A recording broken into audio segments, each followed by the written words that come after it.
Lesson 2, Internal Factor, Introduction of Internal Assessment. 2. Key internal process of strategic management. 3. The process of performing internal audit. 1. Identifying and evaluating a firm's strengths and weaknesses into functional areas of business, including management, marketing, finance, accounting, production, operation, research and development, and management information system. Two are designed in a part to improve on a firm's weaknesses, turning them into strength, and maybe even into distinctive competitors. 3. Closely parallels the process of performing an external audit. Key internal process made to improve the weaknesses into strength, to be more competitive to any rival companies or product. It provides more opportunity for participants what is the different meaning or definition of jobs, department, etc. That's all. Thank you. Financial ratio analysis is performed by comparing two items in the financial statements. The resulting ratio can be interpreted in a way that not possible when interpreting the items alone. In simple words, we are analyzing interrelationship. Yeah. Ratio analysis is the connection between the financial statements account assist shareholders, creditors, and internal company management to understand how well business is performing and which part of the business needing improvement. Liquidity ratios, they're measuring the firm ability to meet current obligation. Leverage ratio is this ratio show the proportion of debt and equity, financing, and firm assets. Activity ratio, they reflect the firm's efficiency in utilizing the asset. This ratio measuring overall performance and effectiveness of the firm. Next. Next is the resource-based view. The resource-based view is a model that sees resource as key to superior firm performance. If a resource exhibits BRO attributes, the resource enables the firm to gain the sustained competitive advantage. So, physical resource necessary for all types of business. Product-based business use physical resources for providing a good for sale and the operation of the business.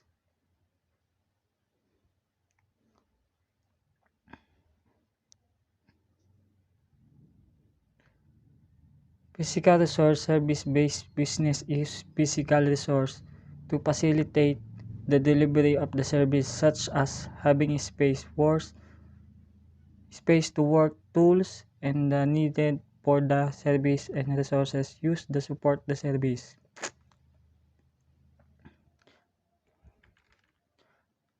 According to RBB proponents, it is much more feasible to exploit the external opportunities using the existing resource in a new way rather than acquire new skill for each different opportunity. Tangible are physical things like building machinery, equipment, and capital. Of all these assets are tangible. Intangible assets are everything else that has no physical presence but can still be owned by the company. Next is the three characteristics of resources. There is a firm that possesses valuable resources that are not rare. Is not in a position of advantage relative to competitors, rather value resources that are commonly held by many competitors. Simply allow firms to be at par with competitors.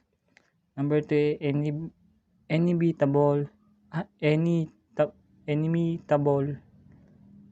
An inimitable resource is the difficult to imitate or to create ready substitutes. 4.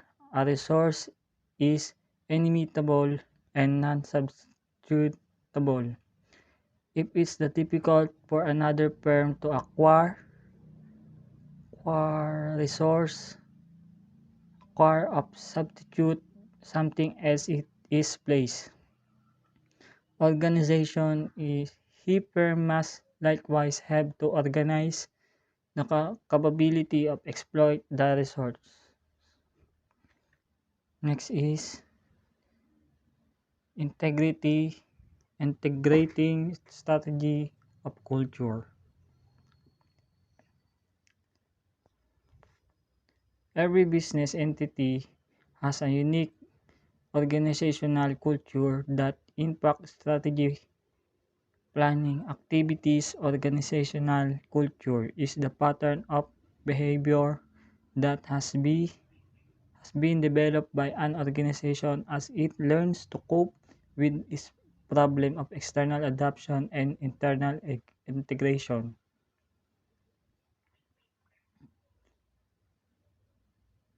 Next is organizational culture is the collection of values, expectation of practice that guide or inform the action of all team members.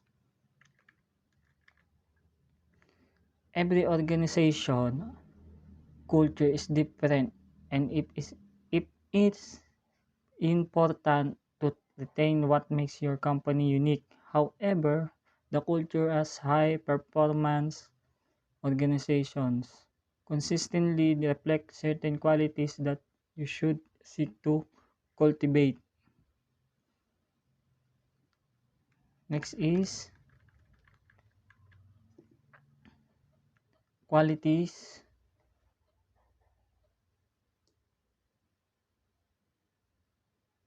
Next is qualities of organizational culture. Align appreciation, trust, performance, resilience, teamwork, integrity, innovations, and psychological safety. That's all. Thank you and God bless. Go. Module 4. Lesson 2. The internal factors. Management and function. Number 1. Planning. Planning is the process of thinking about the activities required to achieve a desired goal in its first and foremost activity to achieve desired result and involves the creation and maintenance of plan such as a psychological aspect that require conceptual skills. There are even a couple of tests to measure someone's capability of planning well. As such, planning is a fundamental property in intelligence behavior. An important further meaning, often just called planning, is the legal context of permitting building development. This this is the example of planning process. Um, Number 1, develop strategic plan. Number 2, translate into tactical plan. 3, create operational plans. 4, execute plans. And 5, monitor progress, adjust. This is the cycle of planning process. And number 2, organizing. Organizing is the second key management function after planning, which is coordinate human effort, arranges resources, and incorporates the two in such a way which help in the achievement of objective. It is involved deciding the way and means with which the plan can be implemented. Characteristic of organizing: division of labor, coordination, objective, authority, responsibility, structure, and communication. Division labor. Division labor is work is assigned to the employee who is especially in that work. Coordination. Different members of the organization are given different tasks to perform When when all the tasks are put together logically and sequentially, it results in the object, so coordination is required. Objectives. Objectives need to be especially defined. Authority, responsibility, structure. For an effective authority responsibility structure, the position of each manager and executive is specified as per the degree of the authority and responsibility assigned to them while performing the duties. Communication. The technique, flow, and importance of communication must be known to all the members. Importance of organizing. This will be the importance of organizing. Advantage of specialization. Describe work relationship. Effective utilization of resources. Adaptation to change. Development of personnel. Number 3. Motivating. Motivating can be defined as the process of influence people accomplish specific object. Motivating explains why some people work hard and others do not. Objectives, strategies, and policies have little chance of succeeding if employee and manager are not motivated to implement strategies once they are formulated. The motivating function of management includes at least four major component: leadership, group dynamics, communication, and organizational change. Number 4, staffing is an important management function. It is relates to the requirements, selection, development, training, and composition of human resources. In an organization, it is continuous management function and involves the top management of most business. Staffing plays a very important role in any organization. It enables the organization to effectively and efficiently discharge all the management function. Efficient performance of other management function. Staffing is an important function as it ensures efficient performance of other management function. All the management functions are performed by skilled and experienced human resources. Staffing involves requirements and development of quality personnel in various positions across an organization. If they are not competent staff, an organization cannot perform any of the other important management tasks. Planning, organizing, direct, and controlling staffing is also the key in ensuring efficient utilization of human resources recruited through the staffing process are responsible for the utilization of the latest technology, capital, material, and other resources. Improve productivity. Another important contribution of the staffing process is the contribution to improve HR productivity. Staffing helps to recruit the best possible human resources for different job roles in the organization. It focuses on requirements, training, and development of human resource in organization. This helps to contribute the improvement productivity in the organization. Development of human capital. Staffing is the concern with getting the right people for the job at the right time. Staffing allow HR management to ascertain the number of staff required and when they are needed. This provides them time to plan advance for requirements of staff for various jobs. Role staffing also deals with the development and capacity building of the existing and new staff. This not only helps in the career building of the staff but also contributes the pool of exciting human capital which benefits the organization in the long run. Building more and motivation of staff. An efficient staffing system helps considerably in building staff morale and motivation. Staffing not only deals with the requirements of staff, but it also entails assessing their performance and rewarding them. They can be rewarded through monetary or non-monetary incentives which can help build their morale and motivation. Staff feel valued in such organization and work with gather commitment. Staffing help to develop uniform principle for performance assessment and evaluation of staff and bring uniformity in the process overall. It also helps to bring in peace and harmony within the organization. That's all. Thank you. God bless. Controlling. It includes all of those activities undertaken to ensure that actual operations conform to planned operations. All managers in an organization have controlling responsibilities such as conducting performance evaluations and taking necessary actions to minimize inefficiencies. It's also particularly important for effective strategy evaluation. Why controlling is important?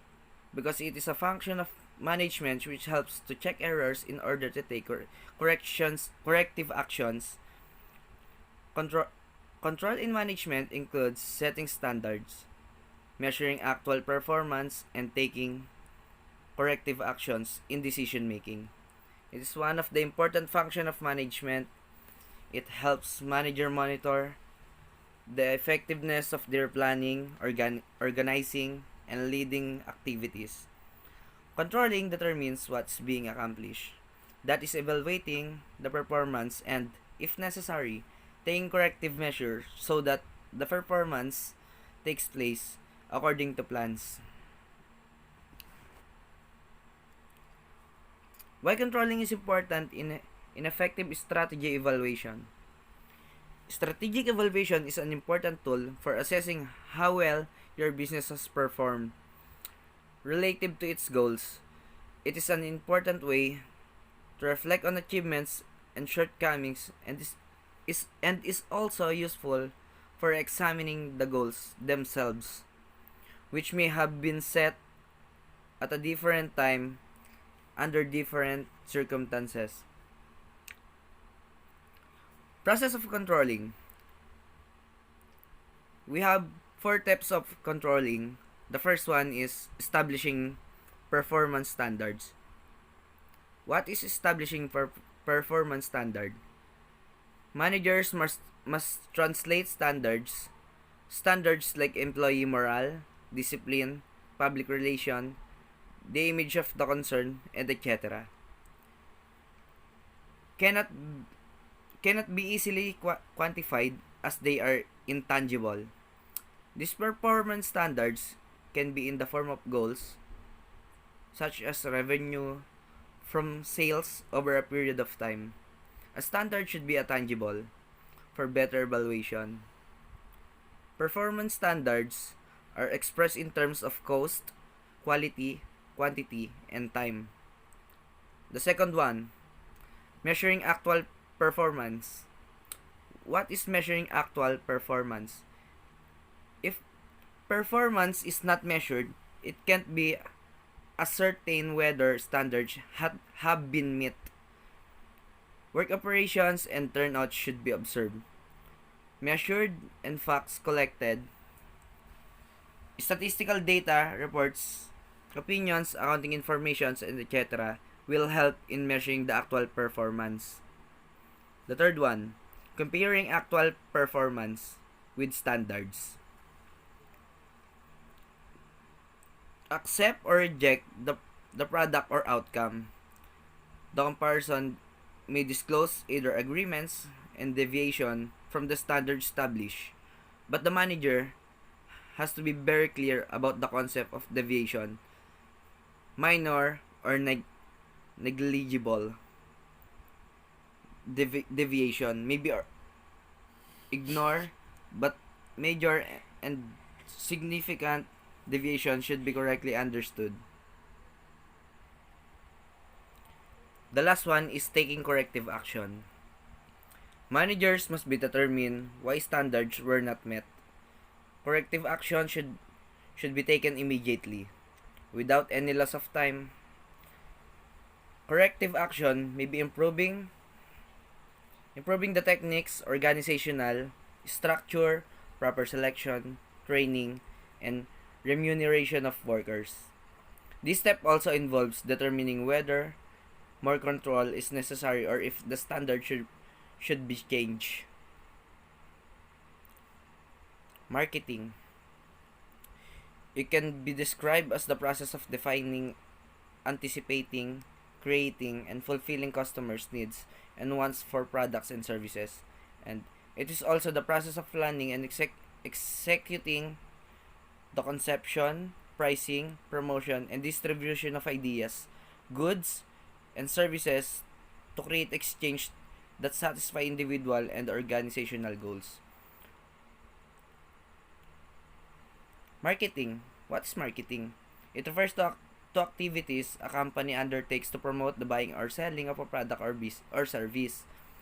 Marketing includes advertising, selling, and delivering products to consumer or other businesses. Some marketing is done by affiliates on behalf of a company. So, who is the responsible in marketing? A marketing manager is responsible for managing the promotions and positioning of a brand or the products and services that a company sells. Typically, marketing managers are employed to attract more customers to buy from the company and to raise brand awareness through the creation of marketing campaigns. We have 7 basic functions of marketing. We have customer analysis, selling products and services, product and service planning, pricing, distribution, marketing research, and opportunity analysis rather. And what is customer analysis? This one is uncovering customers' needs, the right analysis that can help you develop new products and services.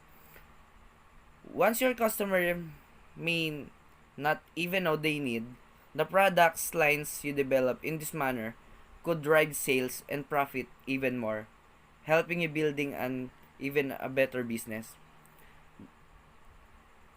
The examination of the examination and evaluation of consumers' needs, desires, and wants involves administering company surveys, analyzing consumers' information, evaluating market positioning strategies, developing customer profiles, and determining optimal market segmentation strategies. And it is also called as customer profile. It is critical section of a company's business plan or marketing plan. Without the customer, you don't see any sales. As a result, are are a critical factor when developing your marketing messaging and strategy. If you fail to take the customers view into account in your marketing, it is likely your campaigns will not be successful. Customer analysis. Why perform a customer analysis? Customer are a great source of information. Buying habits dictate products offering and pricing strategies. The purpose of undertaking customer analysis as a part of a business plan is to examine the consumers most likely to purchase your product or service in depth. Brands can establish different groups of customers and the needs of those customers.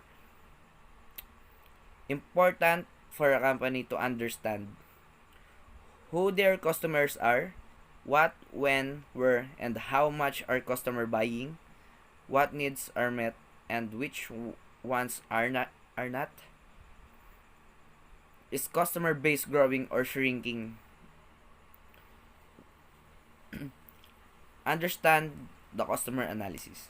Knowing and understanding customers' needs is at the center of every successful business, whether it sells directly to individuals or other businesses. Once you have this knowledge, you can use it to persuade potential and existing customers that buying from you is in their best interest. Correctly identifying customers' needs is essential for ensuring customer satisfaction and loyalty. Customers have unique needs. Assuming what a customer wants based on previous clients can drive the customers away. Identifying customers' needs allows representative to cross-sell related products or services. Lesson 2. The internal factors. Selling and product service. What is the difference between selling product and selling service? Selling product is the art of the matching product benefits with the customer needs or desire. Sell your businesses offering by communicating the value of your product. Example ng selling product is yung mga pangangailangan natin araw-araw, gaya ng pagkain, gamot, tubig, yan sa marami pa. Let's proceed to selling service. Selling service, whenever you sell to others, companies, or to customers, selling service means selling yourself or your team expertise. Example naman ito yung ikaw na mismo o yung skill, talento mo ang binibigay mo dito. Ito ang ibig sabihin ng service. Selling product service. Successful strategy implementation generally rests upon the ability of an organization to sell some product or service. Selling includes many marketing activities such as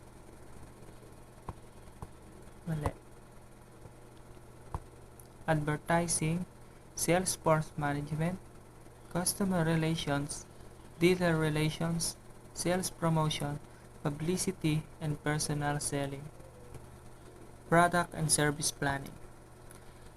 Product and service planning involves making decisions about those features that are needed to sell a business's product, service, or ideas. Includes activities such as marketing product, brand positioning, diversing warranties, packaging, determining product, option, features, style, and quality. Lahat na nakalagay dito ay napaka-importante para sa isang product, lalo't kilala ang kanyang pangalan. The next one is pricing. Pricing is a process that fixing the value that a manufacturer will receive in the exchange of service and goods.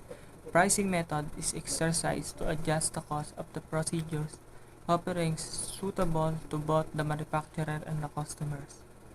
5 major stakeholders affect pricing decision: consumers, governments, suppliers, distribution, and competitors. Sometimes an organization will pursue a forward integration strategy primarily to gain the better control of the prices charged to customers. Government can impose constant constraints on the price fixing, price discrimination, minimum price, unit pricing, price advertising, and price control. Ang presyo ay nagbabago dahil bago ito makapunta ng isang market, marami itong pinagdadaanan. The last one is the distribution. Distribution includes warehousing, distribution channels, distribution coverage, retail site location, sales territories, inventory levels, and location, transportation, carriers, wholesaling, and retailing. Most procedures today do not sell their goods directly to the customer. Various marketing entities act as intermediaries. They bear the variety of names such as wholesaler, retailer, brokers, facilitators, agent, vendors, or simply distributors.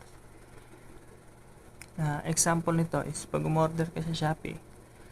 Example, umorder ka ng China to Philippines, Philippines to Laguna. Maraming warehouse na paglalagyan muna bago ito mapunta sa location mo, bago dumating sa order mo. Parang gano'n. Yun ang ibig sabihin ng distribution. Yun lang po. Thank you.